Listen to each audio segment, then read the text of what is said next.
प्राचीन भारत की सबसे पुरानी और दुनिया की सबसे बड़ी नालंदा यूनिवर्सिटी। यहाँ चीन, जापान, मंगोलिया, तुर्की जैसे देशों के साथ ही पूरी एशिया से स्टूडेंट एजुकेशन के लिए भारत यानी नालंदा यूनिवर्सिटी में आते थे। नालंदा यूनिवर्सिटी का निर्माण 5वीं शताब्दी में गुप्त वंश के शासक कुमार गुप्त प्रथम ने करवाया था। नालंदा यूनिवर्सिटी में पढ़ने के साथ साथ स्टूडेंट को रहने के लिए हॉस्टल भी हुआ करता था और यहाँ 10,000 से भी ज्यादा स्टूडेंट और उनको पढ़ाने के लिए 2,000 से भी ज्यादा टीचर रहते थे। यहाँ सबसे बड़ी बात ये थी कि यहाँ पढ़ने के लिए एक भी रुपया भी नहीं लिया जाता था, यानी बिल्कुल फ्री एजुकेशन। इस यूनिवर्सिटी का कैंपस 120 हेक्टेयर में और आज के समय में सिर्फ 10% हिस्सा जमीन में से खोदकर बाहर निकाला गया है और बाकी 90% हिस्सा जमीन के अंदर आज भी मौजूद है। नालंदा यूनिवर्सिटी को खास बनाती है उसकी लाइब्रेरी, और ये लाइब्रेरी दुनिया की सबसे पुरानी और बड़ी लाइब्रेरी मानी जाती है। इस लाइब्रेरी में 90 लाख से भी ज्यादा बुक्स अवेलेबल थी, जो कि कई सालों की रिसर्च के बाद हाथों से लिखी गई थी।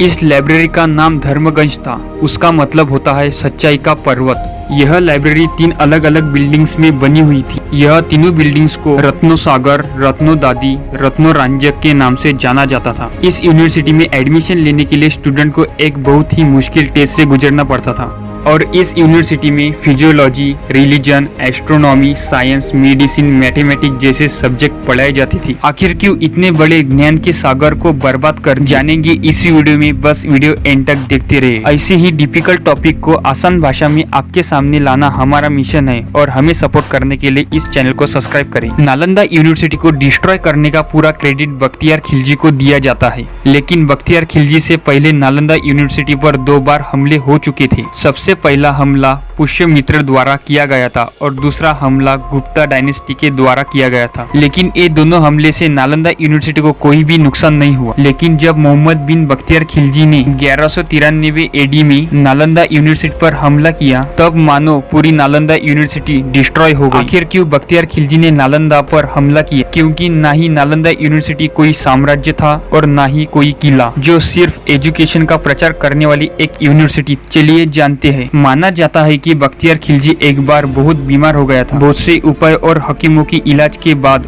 भी सेहत में कुछ सुधार नहीं हो रहा था। तब ऐसे किसी ने सलाह दी कि नालंदा यूनिवर्सिटी के प्रिंसिपल राहुल श्री भद्रा ही आपका इलाज कर सकते हैं। लेकिन बख्तियार खिलजी किसी भी गैर मुस्लिम के हाथों अपना इलाज नहीं करवाना चाहते थे। लेकिन बख्तियार खिलजी की सेहत दिन ब दिन खराब होती जा रही। इसी के बीच बख्तियार खिलजी ने राहुल श्री भद्रा को बुलाने का निर्णय लिया और राहुल श्री भद्रा को बुलाया गया। बख्तियार खिलजी ने राहुल श्री भद्रा के सामने एक शर्त रखी कि मैं आपके किसी भी दवाई का सेवन नहीं करूंगा। इसी के बावजूद राहुल श्री भद्रा ने उनको भरोसा दिलाया कि आप ठीक हो जाएंगे। फिर राहुल श्री भद्रा बख्तियार खिलजी को कुरान पढ़ने के लिए देते हैं और सलाह देते हैं कि आप रोज एक कुरान पढ़ें। बख्तियार खिलजी रोज कुरान पढ़ते हैं और देखते ही देखते उसकी सेहत सुधरने लगती है। दोस्तों, राहुल श्री भद्रा ने कुरान के पन्नों पर औषधि लगाई जो पढ़ते समय खिलजी तक पहुंच जाती थी और इस तरह खिलजी पूरी तरह सही हो जाते हैं। लेकिन बाद में खिलजी को सब पता चलता है, तब उसको बहुत जेलसी फील होती है। उसे लगता है कि इन काफिरों के पास मुस्लिम हकीमों से ज्यादा ज्ञान कैसे।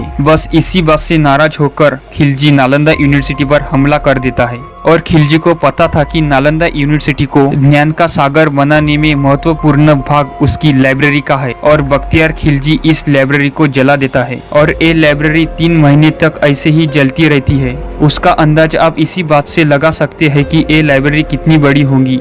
इसके बाद खिलजी और 2 यूनिवर्सिटी विक्रमशिला और ओदंतपुरी को भी डिस्ट्रॉय कर देता है। ये सिर्फ भारत का नुकसान नहीं था, ये पूरी दुनिया का नुकसान था। और आज भी लोग लुटेरे बख्तियार खिलजी के समाधि पीर बाबा का मचार पर माथा फोड़ने जाते हैं। दोस्तों, हम उस कल्चर से बिलोंग करते हैं, मारने वालों से ज्यादा बचाने वालों के हमेशा कर्जदार रहते हैं और हमें ये बात समझने की जरूरत है। दोस्तों, आपको यह वीडियो कैसे लगा कमेंट करके जरूर बताएं और ऐसे ऐतिहासिक सच जानने के लिए हमारे चैनल को सब्सक्राइब कर ले। मिलते हैं नेक्स्ट वीडियो में।